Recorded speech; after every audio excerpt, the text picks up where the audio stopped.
What's going on, everybody? Welcome to the Ryan Pineda Show, where we talk all things money, real estate, and entrepreneurship. And in today's episode, I'm going to teach you how you can get people to start funding your real estate deals now.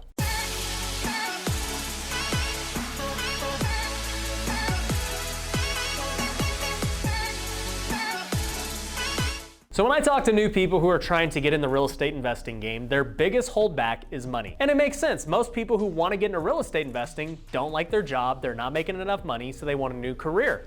I was no different. I had $10,000 when I first started. And I had heard many people say, you don't need money to start real estate investing. You could start right now with no money down. And I didn't believe it until I actually understood how they were doing it. And it's true. There are multiple ways to start with no money down, but the way I want to teach you today is through using other people's money. And in particular, using private lenders. So let me first define what is a private lender. To me, a private lender is somebody such as a family member, a friend, a business partner, just anybody who has money. Essentially, they are not a big bank, they're not a hard money lender, they're just a normal person who's got money that they want to invest. So the first step would be identifying people with money. Now, they don't need to have $200,000, $300,000, $400,000. They could have $20,000, $30,000, and they can be an asset to you. And I'll explain that later in the video, so make sure you watch the whole way through so you can understand what I'm talking about. The goal is to find people with money. Now, I'm not gonna go over how to find these people. Most of the time, they are gonna be people you already have prior relationships with. And the one thing I'll say is there's a lot of people who have money that you have no idea they have money. They might live really frugally, their job might not seem like it's high paying, but they're probably really good savers and they've developed a nest egg over time. Don't let anyone's looks deceive you on who might have money versus who might not have money. Don't dismiss anyone. And before I get into my point, ironically, the people who look like they have money, from my experience, typically don't. They're typically using all their money to fund their lifestyle, and so when it comes to investing, they don't have anything left over. They look rich, but they're not. It's the people I found that don't look rich who have been saving their money, and they end up investing with me. Funny how that works. And a good book on that topic is The Millionaire Next Door. I recommend that book a lot. If you want to read it, go check it out. Amazing book. Now, once you realize, okay, I'm going to go target these people, what's next? The goal is to convince these people to fund your deal. Obviously, you don't have the money, so you need their money so that you could buy the deal. So the goal is to find these lenders and get them to fund your deals. So how do you get these people to fund your deals? Well, there's a few things that you need to realize. Number one, when somebody is willing to invest with you, it's not necessarily the deal they're investing in. They're actually investing in you, the person. And here's why. If I have the best deal ever and I don't know what I'm doing, I'm probably gonna mess it up. It does not even matter how good the deal is if I don't know what I'm doing. And private lenders can typically see that. They've got money for a reason. They're probably pretty smart. And more than likely, if they don't want to invest, it's not the deal, it's probably you. They don't think you're capable of doing the deal. So knowing that that is the number one rule of getting people to invest with you, you need to really work on your reputation. And working on your reputation is something that doesn't happen overnight. Maybe you have a checkered past and you've done things that you regret. My advice is to be transparent about it. Let people know that's the old you. Don't try and hide it, because if you try and hide it and it comes out later, you're in trouble.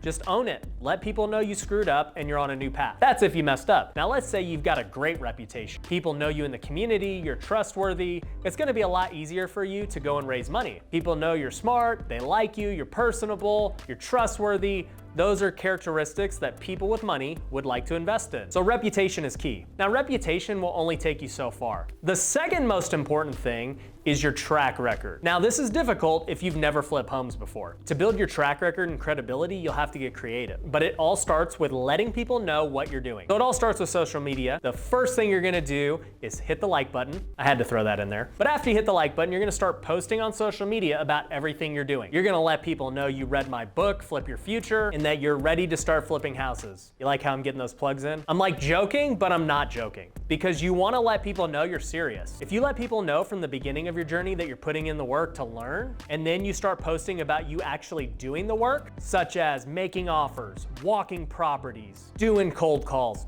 whatever it takes to help you get a deal, as long as you put that on social media that you're actively doing it and you're constantly learning, people are gonna respect that. And they're gonna say, oh, Ryan, I saw that you were just starting to flip houses, you were reading all those books, I saw you making offers and all that, how's it going? And I can promise you, even with no track record, if you're constantly posting about it and you're letting people know what you're doing, they're gonna take you more serious when you ask for money. And they may even approach you like I'm talking about. And that's when you can offer to get them involved. But it all starts with building up your track record. If you have no track record, it's tough. You got to do the things I just talked about. If you do have a track record, it's much easier. You still need to do that. You still need to document everything you're doing flipping houses, because that's going to continue to build credibility. People are going to know what you're up to. When the time comes for you to ask for their money, they're not going to be surprised like, oh, I didn't know you were flipping houses. Like, no, they've seen it through social media all this time. You're not going to have to explain what you've been up to. They've seen it. So you need to start posting now regardless of what you're doing. And if you have a track record and you flipped before, you need to just document it better so that people think you're active. Even if you just have one house flip, there's so much content you can create from that. For instance, you could post how you just made an offer, how it got accepted, how you bought it, demo day, doing the rehab, final touch-ups, putting it on the market, accepting an offer, closing, getting paid. That's 10 different pieces of content right there. And that's not even talking about the rehab process, which you could break up into multiple pieces of content. And that's on one house. So creating content is going to be huge in building your credibility and your track record. All right, so that brings us to step 3. Assuming you're targeting these people who you know have money, and assuming you've built up your track record and your credibility, now you're talking to people, trying to convince them to invest with you. And here is the simple pitch that we use. If you invest with us, we're gonna put a note and a deed of trust on the property. Those documents are gonna outline exactly what is going to be given to the lender. So if we're gonna pay the lender 10% interest, it's gonna say that. If we're gonna have a profit split agreement, we're gonna talk about that in another document. But either way, the deed of trust is what's gonna protect them. Because if I don't pay them back, the worst thing that's gonna happen is they're gonna foreclose and get the property back. So best case, they know they're gonna get a good interest rate return or a profit split. Worst case, they know we're gonna end up with a property. That's actually not a bad worst case when you consider their other options. If they go invest in the stock market, there's no guarantee of anything. The stock could go plummet tomorrow and you have nothing to show for it. It has no utility. It's not like a house that actually is tangible and you can use. And if things go the right way, as they should if you're investing right, and if you want to learn how to invest right, click the link below so you can get access to my course and my coaching program if you qualify. But if you're investing right, they're gonna get a guaranteed interest rate if you structured it that way. Most of my lenders want interest. They just want the safety of knowing they're gonna make a certain amount of money. Some lenders may want profit split. With profit split, it's not so much guaranteed because we can never guarantee how a deal will go, but there's typically more upside for the lender on profit split versus interest. So it really depends what it is they're looking for. So you're gonna sell them on the protection of the deed of trust and then the upside of going either interest or profit split. So here's what I always tell my students. When you're starting out, it's very hard to demand your terms. It's better to ask the lender what it is they want. Say, hey, is interest what you're looking for? Or do you want to do some type of profit split? And see what they want. When you get a little bit bigger, you can start telling people what you offer. So for me, I don't do profit split anymore. It's more advantageous to us to just offer straight interest. And you can get lower and lower interest as time goes along, because you get more people wanting to lend with you, your track record grows, you can demand better terms. But starting out, take whatever money you can get. If they want a profit split that's 50-50 or even 60-40, whatever it is, take it, because that's what's gonna help your career.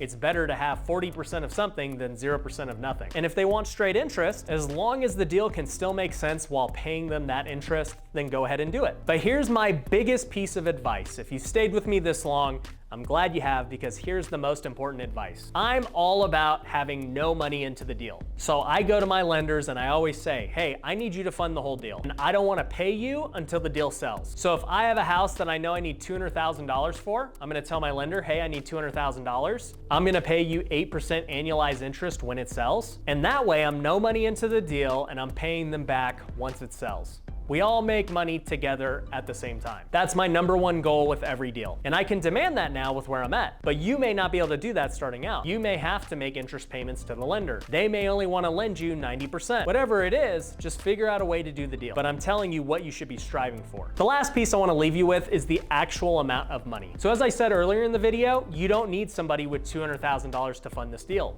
It's hard to find somebody who's got $200,000, but it's not as hard to find somebody with $20,000. So in the event you have somebody with, say, $30,000, what you're gonna do is get a hard money loan for the majority of the loan. So let's say the hard money is willing to cover $180,000. I would then go to the private money lender and go get their $30,000 to cover my down payment and interest payments on the hard money loan. That way I have no money into the deal. Now, when you do it this way, it's called gap funding. And this gap funder will not have a first position deed of trust. He's actually gonna be in second position now. So it is more risky, but when you only have $30,000, there's not much you can do. It's one of the only ways you can get into this deal. So they've got to understand that from the beginning. But what you can do with this lender is offer the same types of thing. Hey, we'll do a profit split. Hey, we'll do this type of interest. But that's how you get into a deal with private money, even if they don't have a lot of money. You combine them with hard money, and now you can do a deal. They get to invest with not a lot of money. Everyone wins. As I said before, it's riskier, but if you're doing the right things and buying good deals, it should not matter. I've done this type of financing for a long time. Even today, I still do it. It just makes my money go further. So I hope this video answered a lot of questions for you guys. I hope you got great value out of it. If you have not already, do me a big favor, hit that like button. If you aren't subscribed to my channel, I don't know what you're doing, but go hit that subscribe button. I'm gonna assume it's maybe your first time at this channel, that's why you haven't done it. And if you don't follow me on Instagram or TikTok, go ahead and do that as well. I'm gonna keep posting more content to help you guys. I'd love to hear in the comments below what other videos you want me to make. I wanna give you as much value as I possibly can on this channel. And I appreciate you guys for watching. Take care.